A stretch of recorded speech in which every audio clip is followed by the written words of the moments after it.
दोस्तों, आप तमाम लोग जानते हैं कि मुफ्ती सलमान अजहरी साहब के मामले में मैं लगातार आप तमाम लोगों को अपडेट दे रहा हूं। ऐसे में हमने आपको ये जानकारी दी थी कुछ घंटे पहले कि मुफ्ती सलमान अजहरी के मामले में आज अदालत में सुनवाई हुई। ये जो मेरे बैकग्राउंड में आप तस्वीर देख रहे हैं, ये वहीं की तस्वीर है। यानी कि मुफ्ती सलमान अजहरी साहब के मामले में, उनके प्रकरण में जो सुनवाई हो रही थी, ये कोर्ट रूम के अंदर की तस्वीर है जो आप देख रहे हैं। आपको बता दें कि मिस्टर इलेश वोरा साहब जो कि जस्टिस थे, उनके साथ एक और जस्टिस थे, यानी कि 2 जज के बेंच ने इस पूरे मामले को सुना और मामले को सुनने के बाद ये फैसला दिया कि आइंदा 8 जुलाई को इस मामले में वो फाइनल डिसीजन देंगे, फाइनल जजमेंट देंगे कि आखिरकार उन्होंने जो बातें सुनी 2 अलग अलग पक्ष से, एक जो हजरत एक तरफ जो मुफ्ती सलमान अजहरी साहब के जो वकील थे, उनका जो पर्सपेक्टिव था, उनका जो बयान था वो सुना। वहीं दूसरी तरफ प्रोसिक्यूटर ने जो बात कही, यानी कि जो गवर्नमेंट ऑफ गुजरात की तरफ से जो वकील थे, उन दोनों की बात को सुना। अब दोनों की बात को सुनने के बाद जज साहब इस नतीजे पर नहीं पहुंच पाए कि आज के आज मौजूदा वक्त में ही तुरंत फैसला सुना दिया जाए। उन्होंने कहा कि हम इस पूरे मामले पर 8 तारीख को फैसला देंगे। अब सबसे बड़ी बात यह है कि आखिरकार कोर्ट रूम में हुआ क्या, क्या क्या बातें सामने आई। 8 घंटे तक मुझे लगता है कि कोर्ट रूम में चर्चाएं चली, जिसमें लगभग 11:30 बजे से 1:30 बजे के आसपास तक, यानी कि 2 घंटे मुफ्ती सलमान अजहरी के मामले में बहस हुई। दोनों ही पक्ष ने सप्लीमेंट्री एक तरह कहा सकता है कि एक अलग से बोर्ड लगाई गई, उसमें मुफ्ती सलमान अजहरी के स्पेशल केस को सुना गया। आखिरकार इस मामले में क्या कुछ बातें सामने आई। देखिए, 2 घंटे बातचीत हुई, तो मैं आपको बताने जा रहा हूं। मैं इस 2 पार्ट में करेंगे और हम आपको सबसे पहले बताएंगे कि आखिरकार इस पूरे मामले में प्रोसिक्यूटर ने क्या कुछ बातें कही। यानी कि जो मुफ्ती सलमान अजहरी के अगेंस्ट में जो वकील हैं, जो गवर्नमेंट ऑफ गुजरात की तरफ से जो वकील हैं, जो मुफ्ती सलमान अजहरी के खिलाफ में पक्ष रख रहे हैं, उन्होंने मुख्यतः कौन कौन सी बातें की। कुछ चीजें मैंने नोट डाउन किया, कुछ चीज मैंने जो है वो अपने डायरी में लिखे कि आखिरकार मुफ्ती सलमान अजहरी के मामले में उनका क्या पक्ष है, क्या कुछ बातें उन्होंने जज साहब को कहा है। ये तमाम चीजें मैं आपको बताऊंगा ताकि आप भी समझ सके कि आखिरकार जजमेंट क्या कुछ हो सकता है, किसके पक्ष में जजमेंट जा सकता है, ये आप अंदाजा लगा सकते हैं। देखिए, सबसे पहले बात करेंगे तो मुफ्ती सलमान अजहरी के ऊपर जो वकील हैं अगेंस्ट में। देखिए, मैं अभी अगेंस्ट वाले वकील की ही बात कर रहा हूं इस वीडियो में, जो उनके खिलाफ में वकील थे। उन्होंने सीधे सीधे जस्टिस को ये बात कही, जज साहब को ये बात कही कि मुफ्ती सलमान अजहरी जो हैं वो कोई धार्मिक गुरु नहीं है, वो कोई स्पिरिचुअल लीडर नहीं है, वो कोई धार्मिक गुरु नहीं है, कोई मौलाना नहीं है, उनका ये कहना था। उन्होंने सीधे सीधे कहा कि मुफ्ती सलमान अजहरी जो हैं वो धर्म गुरु नहीं बल्कि एक मार्केटर हैं। क्या कहा? मार्केटर हैं, जो मार्केटिंग करने का काम करते हैं। मार्केटिंग कैसे करते हैं? बोलते हैं और बोलने का दाम वसूलते हैं। और इनके वकील ने यह बात कही कि मुफ्ती सलमान अजहरी साहब लगभग 50,000 रुपए के आसपास प्रोग्राम का सम्मेलन अटेंड करने के लिए पैसा लेते हैं। यह बात इनके द्वारा कही गई। दूसरी बात उन्होंने कही कि मार्केटिंग करते हैं। मार्केटिंग मतलब यह कि पैसा कमाने के लिए उनका ये तरीका है, वो इस तरह से बोलते हैं और बोल करके सिर्फ पैसा वसूलना चाहते हैं, उनका धर्म से कोई लेना देना नहीं है। ये बात याद रखिएगा, जो वकील थे, जो प्रोसिक्यूटर थे, उन्होंने कही है, यानी कि उनके अगेंस्ट में जो वकील थे उन्होंने कही। फिर उन्होंने ये आरोप लगाया, जज साहब के सामने ये बात कही कि देखिए, इन्होंने पब्लिक ऑर्डर को खराब करने की कोशिश की है, यानी कि जो लोग आपस में रहते हैं, आपसी सौहार्द को बिगाड़ने की कोशिश की और सभी कुछ इन्होंने जानबूझ करके किया। ऑल इंटेंशनली शब्द का इस्तेमाल जो है प्रोसिक्यूटर ने किया था और उन्होंने साफ साफ ये बात कही कि इन्होंने जानबूझ करके ये काम किया। अच्छा, इन्होंने ये बताया कि जानबूझ करके कैसे किया, तो ये साबित करने के लिए इन्होंने जज साहब के सामने में कहा कि देखिए, इन्होंने पहले जूनागढ़ में भाषण दिया, फिर उन्होंने कच्छ में भाषण दे दिया, फिर कच्छ के बाद इन्होंने मोडासा में भाषण दिया और जानबूझ करके तीनों जगह इन्होंने विवादित बातें कही। ये बात इनके वकील ने, यानी कि गवर्नमेंट ऑफ गुजरात ने अपना पक्ष रखा पासा को लेकर के, इसलिए इनके ऊपर prevention of anti social activities act लगना ही चाहिए। ये बात इनके वकील ने कहा, इनके अगेंस्ट वाले वकील ने। अच्छा, आगे वो कहते हैं कि देखिए, एक्चुअल प्रोग्राम किस वजह से था, जहां सम्मेलन था, वो सम्मेलन यकीनन उनका ये कहना है कि सम्मेलन जो था वो ड्रग एडिक्शन के तरफ तरफ जो नौजवान जा रहे हैं उससे दूर करने के लिए एक सम्मेलन का आयोजन किया गया। तो वहां पर आखिरकार इस तरह के स्पीचेस देने की कौन सी नौबत आई कि आपने एक शेर पढ़ा कि आज कुत्तों का वक्त है, कल हमारा दौड़ आएगा। यह बात उनके द्वारा कही गई। अच्छा, अब देखिए, ये जज साहब के सामने में इन वकील ने बड़ी ही कहा सकता है कि चालाकी से एक बात को बताने की कोशिश की। वो कहते हैं कि आखिरकार ये फ्रेज का इस्तेमाल क्यों करते हैं। फ्रेज का मतलब ये है कि ये जो अक्सर शेर पढ़ा करते हैं मुफ्ती सलमान अजहरी कि आज कुत्तों का वक्त है, कल हमारा दौड़ आएगा, ये उन्होंने सिर्फ एक सम्मेलन में नहीं पढ़ा, ये शेर वो कई जगह पढ़ते रहे और उनका ये तरीका है कि अलग अलग मंच पर, अलग अलग जगहों पर वो इसमें कुछ तब्दीली ले आते हैं। जैसे आज कुत्तों का वक्त है, कल हमारा दौर आएगा, उसमें कभी कुछ चेंज कर देते हैं, कभी कुछ चेंज कर देते हैं और अलग अलग मंच पर जाकर के अलग अलग तरीके से ये पेश करने की कोशिश करते हैं और एक खास समुदाय, एक खास मजहब के लोगों को टारगेट करने की कोशिश करते हैं। आपसी सौहार्द को, इनका ये कहना है कि आपसी सौहार्द को बिगाड़ने की कोशिश करते हैं और साथ ही साथ जो हालात हैं, जो देश में हालात हैं, उसे बिगाड़ने की कोशिश कर रहे हैं। ये बड़ा आरोप आज इनके अगेंस्ट में जो वकील था उन्होंने लगाया। उसके बाद उन्होंने कहा कि देखिए, इस पूरे मामले से क्या होता है, अलग अलग स्टेज पर रिपीटेडली इस लाइन को इस्तेमाल करने से फियर और इनसिक्योरिटी बढ़ती है। ये बात वकील ने कही, यानी कि डर का माहौल बना रहे हैं। किसके लिए भाई? अगर इनका कहना है यानी कि ये जो शेर पढ़ा, इससे खास मजहब, एक खास समुदाय के लोगों के अंदर डर का माहौल बन रहा है। हालांकि अगर आप उनको देखेंगे तो उनकी आबादी ज्यादा, सब कुछ उनके पास, सरकार उनके पास, अखबार उनके पास, तमाम चीजें उनके पास, लेकिन इनके बावजूद ये बातें कही गई कि फियर और इनसिक्योरिटी जो है वो उनके अंदर, फियर और इनसिक्योरिटी सामने आती है जब इस तरह की भाषण जो है मुफ्ती साहब देते हैं। आगे जजमेंट ऑफ लोहिया के बारे में जिक्र हुआ, एक जजमेंट है उसको लेकर के भी बातें की गई। मैं इस जजमेंट के बारे में बहुत ज्यादा नहीं जानता हूं, तो जब तक मैं इसके बारे में जानकारी नहीं एकत्रित करता हूं तब तक आपको जानकारी नहीं दे सकता। मैं कोशिश करूंगा कि इसके बारे में जान करके आपको बताऊं कि आखिरकार जजमेंट ऑफ लोहिया क्या था।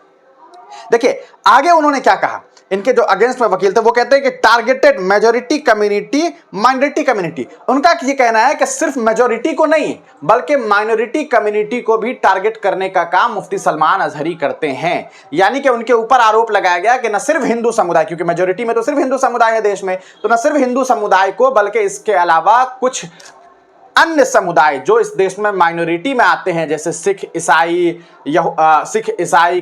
हो गया, बौद्ध हो गए। अब इसमें कौन वो माइनॉरिटी कम्युनिटी है जिसके बारे में वकील साहब ने बात करने की कोशिश की, उन्होंने नाम नहीं लिया। क्या इस माइनॉरिटी कम्युनिटी में यहूदियों की भी बात की जा रही है, क्या ज़ायनिस्ट की भी बात की जा रही है? क्योंकि आपको याद होगा कि मुफ्ती सलमान अजहरी ने जो जूनागढ़ में शेर पढ़ा था उसका पर्सपेक्टिव सीधे सीधे फलस्तीन था। तो कहीं ऐसा तो नहीं है कि यहां पर वकील साहब ये कहना चाह रहे हैं कि न सिर्फ नॉन मुस्लिम्स में, खास करके हिंदू समुदाय को टारगेट किया इस शेर के जरिए, बल्कि माइनॉरिटी को भी, क्योंकि कुछ इस पूरे देश में कुछ ना कुछ जो है गिनती में ही सही, लेकिन यहूदी भी तो इस देश में रहते हैं कहीं ना कहीं कुछ हिस्सों में, तो उन्हें टारगेट करने की कोशिश की गई। इस तरह का भी एंगल देने की कोशिश कहीं ना कहीं की गई है। आगे देखिए, इसमें इन्होंने एक और चीज जोड़ा। इन्होंने कहा कि जो जज साहब के सामने में इनके अगेंस्ट में जो वकील है, उन्होंने कहा कि अक्सर मुफ्ती सलमान अजहरी एक बात कहा करते हैं, जैसे कि उनका एक बहुत चर्चित लाइन है कि वो अक्सर कहते हैं कि ये जिंदगी है नबी की, नबी के लिए। ये लाइन भी कोट करते हुए कहीं ना कहीं इनके जो वकील थे अगेंस्ट में, वो कहना चाह रहे थे कि इस तरह के लाइन का इस्तेमाल करके जज्बात से खेलने की कोशिश की जा रही है। हालांकि इस तरह का कोई लाइन प्रॉफिट मोहम्मद ने नहीं कहा है। ये बात अगेंस्ट में जो वकील है उन्होंने कही जज साहब के सामने में। उसके अलावा देखिए इन्होंने क्या कहा कि जूनागढ़, कच्छ, मोडासा 3 जगह इनके ऊपर मामलात हुए। तीनों जगह मुसलसल इन्होंने स्पीच दिया और तीनों जगह ही ऐसे स्पीचेस दिए गए जिसकी वजह से इनके ऊपर आरोप तय हुआ। अगर ये चाहते तो इस तरह का स्पीच ना देते और ये समाज को तोड़ने का काम नहीं करते। ये आरोप इनके ऊपर लगाया गया है। आगे देखिए कि disturbance law and order, disturb public order, यानी कि 2 और चीज कहा गया कि पब्लिक ऑर्डर जो है, यानी कि जो आवाजाही है, लोगों की जो जिंदगी है उसमें कहीं ना कहीं परेशानी डालने की कोशिश की गई। Disturb public order, disturbance law and order. Law and order का मतलब यह होता है कि कानूनी व्यवस्था को भी इन्होंने तबाह और बर्बाद करने की कोशिश की। इस तरह के आरोप इनके ऊपर लगाए गए हैं। इन्फ्लुएंस करने की बात कही कि अपने भाषणों से लोगों को इन्फ्लुएंस करने की कोशिश करते हैं, लोगों को अपने तरफ रिझाने की कोशिश करते हैं और उससे समाज में आपसी सौहार्द के बिगड़ने की कोशिशें होती है। इस तरह के आरोप इनके ऊपर लगाए गए। आगे देखिए, एक बड़ी बात जो इसमें शामिल की गई, वो वकील इनके जो अगेंस्ट में थे उन्होंने जो बातें कही, पूरा का पूरा वीडियो, काफी लंबा चौड़ा वीडियो है, हम चाहते तो वीडियो आपको दिखा देते हैं, हम कोशिश करेंगे कि वो वीडियो भी अपलोड कर दें, लेकिन असल है क्या कि वो पूरी तरीके से अंग्रेजी में है तो उसे बहुत लंबा चौड़ा वीडियो है, वो 2-2.5-3 घंटे का वीडियो हो जाएगा, तो आप देखेंगे नहीं उतना। और जो मेन बातें हैं वो मैं आपको बता रहा हूं। अच्छा, एक चीज जो इसमें कही गई वो ये कि मुफ्ती सलमान अजहरी के मामले में आपको याद होगा, हमने महीनों पहले आपको बताया था कि इनकी जो अदालती कार्रवाई है उसमें एक मसले ये आ रहे, एक मसाइल ये खड़ा हो रहा था कि मुफ्ती सलमान अजहरी हिंदी तो जानते हैं, उर्दू जानते हैं, अरबी जानते हैं, लेकिन उन्हें गुजराती नहीं आता। गुजराती वो नहीं जान पाते, नहीं बोल पाते, नहीं समझ पाते। तो इस वजह से उनके तरफ से ये बात कही गई थी कि भैया कि हमारे लिए जो है, उनके वकील की तरफ से ये बात कही गई थी कि हमारे लिए एक ट्रांसलेटर मुहैया करवा दीजिए, है ना, ट्रांसलेटर मुहैया करवाइए। ऐसी एक बातें सामने आई थी, अगर आपको याद होगा। तो इन बातों पर भी इनके जो विरोध में जो वकील हैं उन्होंने इस पर जो है खेद जताया और ये बात कही कि देखिए मुफ्ती सलमान अजहरी और उनकी जो टीम है, लीगल टीम है, वो झूठ कह रही है। ऐसा नहीं है कि इन्हें गुजराती नहीं आता। इस तरह के आरोप लगाए गए और इस तरह की बातें शायद कही गई कि एक जो है वो पेपर डॉक्यूमेंट मिला जिसमें मुफ्ती सलमान अजहरी साहब का और उनकी जो लीगल टीम है उनका सिग्नेचर है और वो पूरा डॉक्यूमेंटेशन जो है वो गुजराती में था। इस तरह की बातें कही गई है। तो इसका मतलब ये होता है कि उन्हें गुजराती आता है, फिर इसके बावजूद भी उन्होंने जो है इस बात से इनकार किया। तो ये मुख्य आरोप लगाए गए इनके ऊपर। अब इन आरोपों के बाद, हालांकि आपको बता दें कि इस बहस में 2 तरीके से बहस हुआ।